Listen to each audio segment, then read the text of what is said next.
Hello बच्चों, विलियन chapter के अंदर हम पढ़ रहे हैं विलियनों की सांद्रता को व्यक्त करना, जिसमें आज दो प्रकार की सांद्रताएं, एक तो मोलरता और एक मोललता। इन दोनों के बारे में डिटेल से पढ़ने वाले हैं।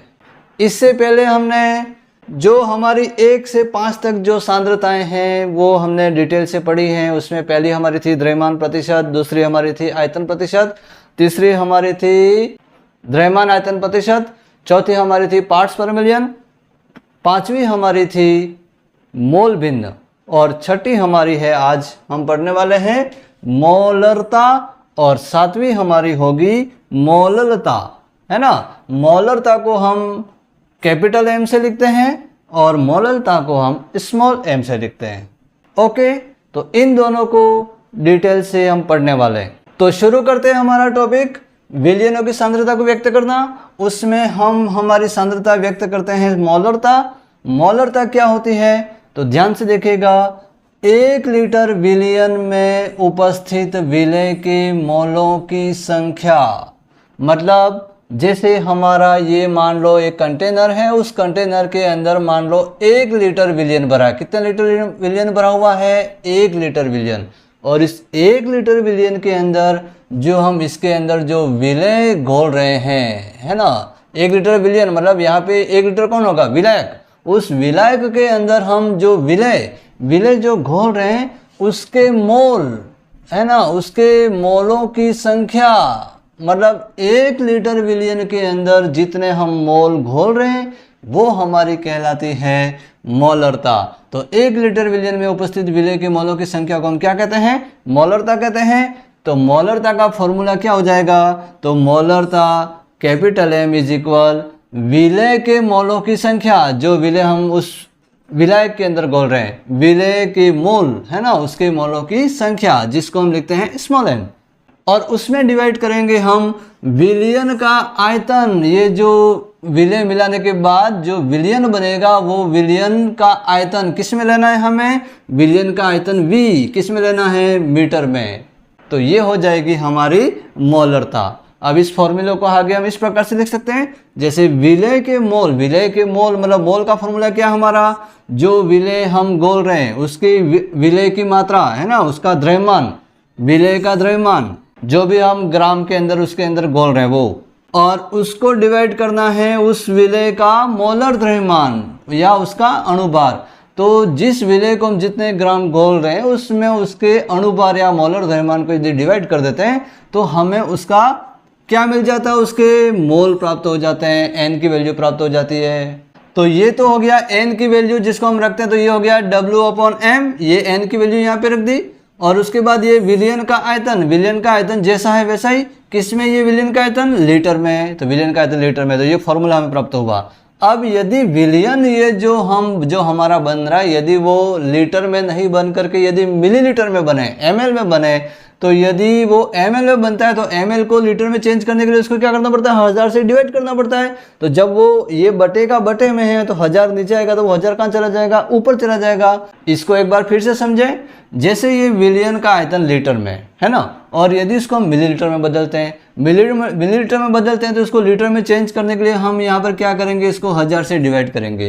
तो ये हमारी नीचे वाली वैल्यू किस में प्राप्त हो जाएगी? लीटर में प्राप्त हो जाएगी। जब 1000 से डिवाइड किया तो ये हमारा बटे का बटे में, तो ये 1000 कहाँ चला जाएगा? ये ऊपर चला जाएगा। तो हमारा राइट फॉर्मूला ये हो जाएगा W/m इंटू 1000 बटे V हमारा वॉल्यूम, हमारा आयतन किस में है? मिलीलीटर के अंदर। ओके, तो ये यहाँ से 1000 हट जाएगा। तो ये फॉर्मूला हमारा किसका प्राप्त हो जाएगा? मोलरता का फॉर्मूला, जिसको हमारे जो भी न्यूमेरिकल होंगे उसके अंदर आपको ये वाला फॉर्मूला यूज़ करना है। इसका भी यूज़ कर सकते हैं, इसका भी कर सकते हैं और इसका भी कर सकते हैं ना। तीनों फॉर्मूले के द्वारा हम हमारे मोलरता से रिलेटेड जो भी न्यूमेरिकल होंगे उसको सॉल्व करेंगे।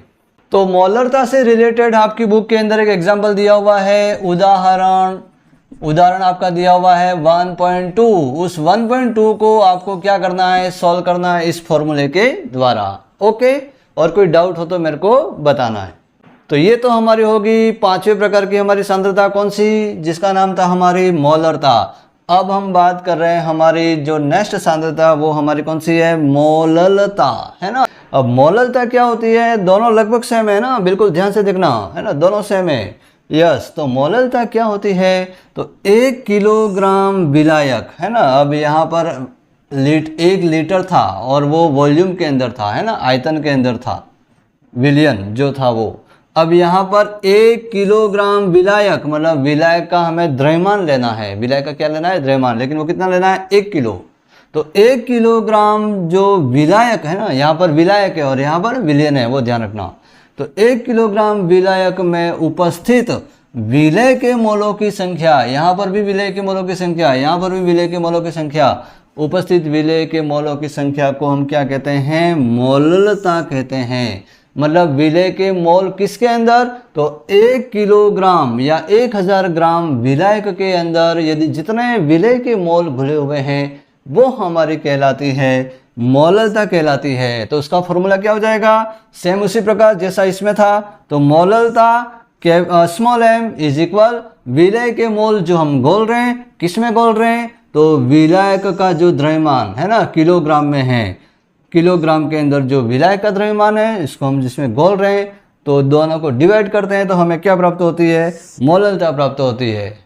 तो ये हमारे ऊपर क्या है, विलय के मोल, विलय के मोल को हम किससे लिखते हैं, n से। तो n की वैल्यू हमारी क्या होती है, W/m। तो अब यहाँ पे ये W/m, लेकिन आपको फिर यहाँ दिख रहा है कि ये B कहाँ से आ गया, ये A कहाँ से आ गया, है ना। तो इसको ध्यान से देखना, क्लियर कर रहा हूँ मैं आपको। जैसे हमारा ये विलयन है ना, उस विलयन के अंदर ये हमारा जैसे विलायक था, है ना, और ये हमारा इसके अंदर हमने घोल लिया, वो क्या था, विलय था। तो अब इसमें विलायक को हमने क्या मान लिया, उसको मान लिया A, है ना, इसको मान लिया A और इसको मान लिया B। तो हम जो विलय के जो ग्राम, विलय के जो मोल हम जो घोल रहे हैं उसको हम लिख देंगे B। तो ये हो गया विलय का द्रव्यमान जो हम घोल रहे हैं, WB/MB। MB कौन हो जाएगा, तो उसी विलय का क्या हो जाएगा, मोलर द्रव्यमान या अणुभार। ओके, तो ये तो हो गया विलय के मोल, है ना, WB/MB इंटू ये हो गया विलायक का द्रव्यमान किलोग्राम, ये विलायक का द्रव्यमान, विलय का द्रव्यमान को हम किस में लिखेंगे, W से, और W के साथ हम क्या लगाएंगे, विलायक को हमने किससे डिनोट किया है, A से। तो ये हो गया WA विलायक का द्रव्यमान, किस में है वो, kg के अंदर। तो ये हमारा फॉर्मूले को हम आगे बढ़ाते हैं, और यदि हमारा ये विलायक का द्रव्यमान यदि यहाँ किलोग्राम में है और यदि इसको हम ग्राम में चेंज करेंगे, तो ग्राम में चेंज करेंगे तो जब वैल्यू ग्राम में लिखेंगे तो ग्राम को किलोग्राम में बदलने के लिए हम क्या करेंगे, 1000 से डिवाइड करेंगे। तो ये 1000 फिर हमारा कहाँ चला जाएगा, ऊपर, इसलिए इस 1000 को यहाँ से हटा करके हम यहाँ लिख देते हैं। ओके, तो ये फॉर्मूला हमारा किसका प्राप्त हो गया, मोललता का फॉर्मूला WB/MB इंटू 1000/WA, है ना, जो हमारा यहाँ पर किस में है, ग्राम में है। तो इस प्रकार इन तीनों फॉर्मूले से आप जो भी विलयन हमारा है उसकी हम क्या निकाल सकते हैं, मोललता को प्राप्त कर सकते हैं। तो इसके लिए आपकी बुक के अंदर एक तो आपका उदाहरण 1.3 और 1.4 ये दोनों एग्जाम्पल आपकी बुक के अंदर दिए हुए हैं, इसको आपको सॉल्व करना है, और यदि कोई समस्या हो तो मेरे को कमेंट करके ज़रूर बताएं। तो इस वीडियो के अंदर हमने विलयनों की सांद्रता के अंदर एक तो मोलरता और मोललता दोनों की डेफिनेशन और दोनों के फॉर्मूले क्या होते हैं, और किसी विलयन के लिए मोलरता और मोललता की गणना हम कैसे करते हैं, इसको हमने डिटेल से समझा। वीडियो अच्छा लगा हो तो उसको लाइक और शेयर करें और हमारे चैनल को सब्सक्राइब ज़रूर करें।